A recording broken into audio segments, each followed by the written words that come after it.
I want to try to make this one good. I wanted to start with 3 3/4 inch. Okay. All right. So considering where the market is today, and a 3 3/4 inch costs $12, $13, and a 6 inch costs $20 or $21, and there really aren't a lot as far as vehicles and play sets. You know, what's that mean for 3 3/4 going forward? I think where we're looking at 3 3/4 is we're looking to put more focus on it, really look to the comic book heritage of Marvel and lean into that.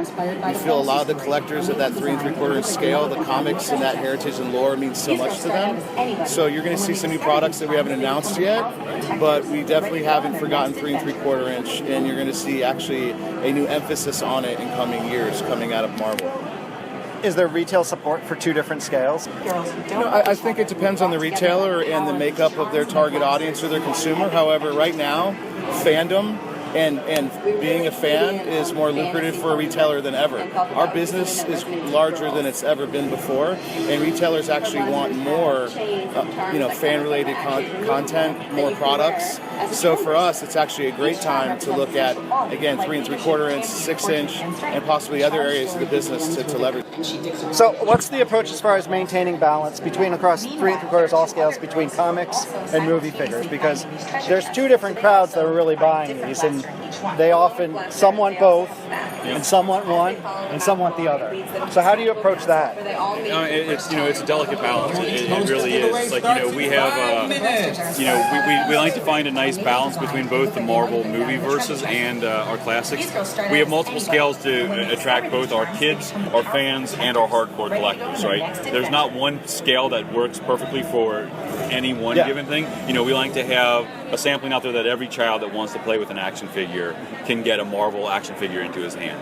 Whether that's a U.S. play or a global play. We look at all different things from our Titan heroes to our legends, right? From the simplest action figures, all the way up to the most the deluxe. And then the ratioing of what's in there, you like to lean on heavily whatever the big motion picture push for Marvel is for that year. If you look at Avengers this year, we have a pretty good. If you look at 3 waves plus exclusives, we have a pretty healthy balance between movie and classic action figures. There's not really an easy or a clean way to answer that, but I mean, that's got to be quite a tightrope to walk. It is. There's figures that we want to do. There's figures that Marvel pushes us to do. There's figures that Marvel asks us to steer away from. There's figures that we want to steer away from for lots of different reasons. So it's a good challenge to have, to be honest, because we have, for the first time, there is unprecedented entertainment behind some of our most favorite characters in Marvel lore. I mean, you go from Netflix to movies now every year, TV shows, like literally these stories are everywhere. And the great news is that people are enjoying it and they're looking to more products and they're looking to express those things in new ways. So for us, again, the world of fandom is just getting bigger and bigger, with the entertainment and movies being the main thrust of that. We definitely want to leverage that. But to Dwight's point, there's so much other stories that the movies bring people in, and then the comics can kind of carry them through. And that's the exciting part, because now the movies are getting really deep into the comic lore, right? And that's when those of us that know that lore, it's exciting, because now everybody else knows. You know what I mean? So actually, they don't know. That's what makes it doubly fun. Yeah. Since you brought up the TV shows, do you see shows that are aimed towards an older audience? Daredevil's not a kid's show. Do you see those translating into toys, or is that going to sort of try to steer clear? I think it definitely could. I think, like with most things like that, when Marvel's doing a new venture, we want to sit and see how it does and see how it's received by the fans. Obviously, the Daredevil series was a huge hit. We're aware of that.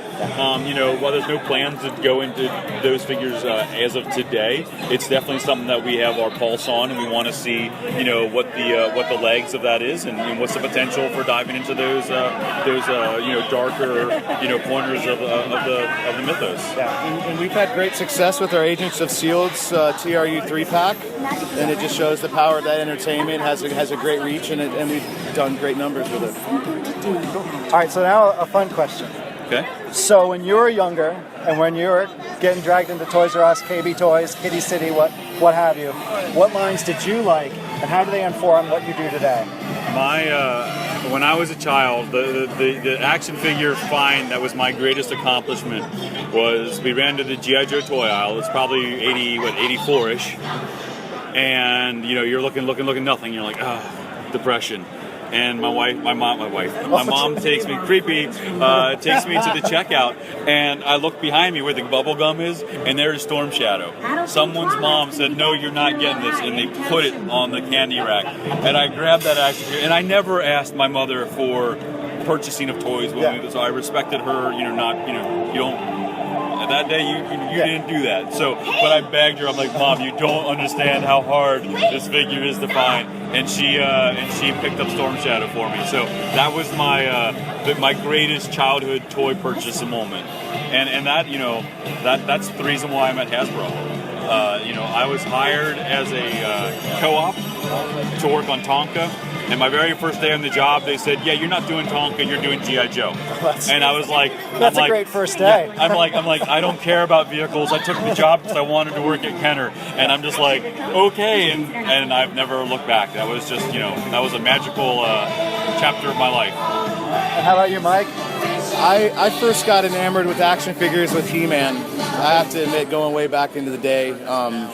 Castle Grayskull, that whole storyline, the characters really brought me in. And Transformers is what I stayed with after that initial phase.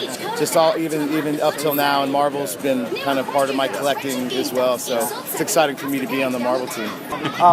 So then, I guess in the past year, in the Marvel line, what would you say is your personal favorite that you've released? In this year? Yeah. My favorite thing that I worked on this year is movie Thor. Okay. Movie Thor is one of the figures that came out that I'm most proud of this year. And what puts him above the other Thors? What makes him the Thoriest Thor? Well, we haven't done one since 2012. Yep. So we've had 3 or 4 movies since then where he's been part of it, and we haven't had a chance to dive in.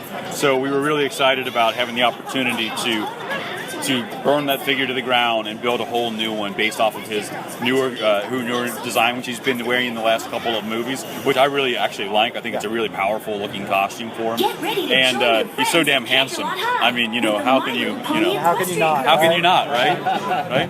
Get your hands on him, right? Yeah. We got to meet him in New York once, and he was his biceps were like the size of my thighs. I'm like, holy man, this is an impressive individual. That's good. No, I'm not creeping on you, Chris. I'm sorry. Just saying, he was impressive. All right, and how about you, Mike? I think my favorite is the Hulkbuster from our Wave 3 and the Captain America Avengers line. That is just an amazing spectacle of awesomeness. It really defines what a Build-A-Figure is. Some call it a chase, some call it whatever, but that's just awesome. And it's one of those products that I think gets people to collect.